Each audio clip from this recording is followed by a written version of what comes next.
Hello friends, ఈరోజు అయితే వడియాలు ఎలా పెట్టుకోవాలో నేను చూపిస్తున్నాను. ముందుగా వాటర్ పెట్టుకోండి. ఈ వాటర్ ఎంత పెట్టుకోవాలంటే మనం ఏదైతే కొలత తీసుకున్నామో దాంతోనే.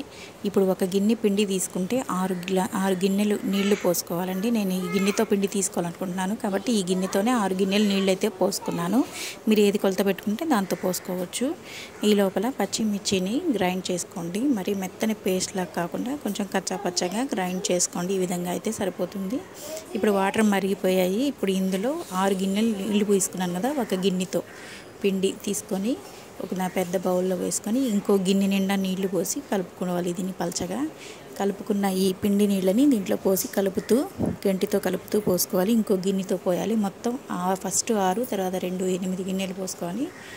ఉప్పు రుచికి తగినంత, తర్వాత పచ్చిమిర్చి పేస్ట్ వేసుకోవాలి. తర్వాత జీలకర్ర వేసి కలుపుకోండి. టేస్ట్ నచ్చే వాళ్ళైతే ఇంగు కూడా ట్రై చేయండి. వేసి కలుపుతూనే ఉండండి, ఆపకుండా తిప్పుతూనే ఉండాలండి పొంగు వచ్చేంత వరకు. ఫస్ట్ ఒక పొంగు వచ్చేసిందండి, ఇలా తిప్పుతూనే ఉండండి. ఆపారంటే ఉండలు కట్టడము, అడుగంటడం లాంటివి జరుగుతూ ఉంటాయి.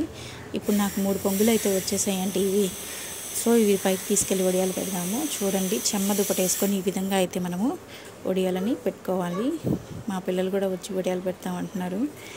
ఈవినింగ్ ఎండిపోయిన తర్వాత దుప్పటి వెనక్కి తిప్పించి నీళ్లు చల్లి చక్కగా వడియాలు అయితే తీసుకోవచ్చు. చూడండి, పెట్టేసామండి. ఇంకా మేము వడియాలు అయితే చక్కగా ఇలా తీసేసి ప్లేట్లో ఆరబెట్టుకోవాలి. చూడండి, చక్కగా వడియాలు వచ్చేసాయి. ఇలా మనం ప్లేట్లలో ఆరబెట్టుకున్నట్లయితే నెక్స్ట్ డేకి మనకి వడియాలన్నీ రెడీ అయిపోయాయి. చూసారు కదండి. వీడియో నచ్చినట్టయితే లైక్ చేయండి.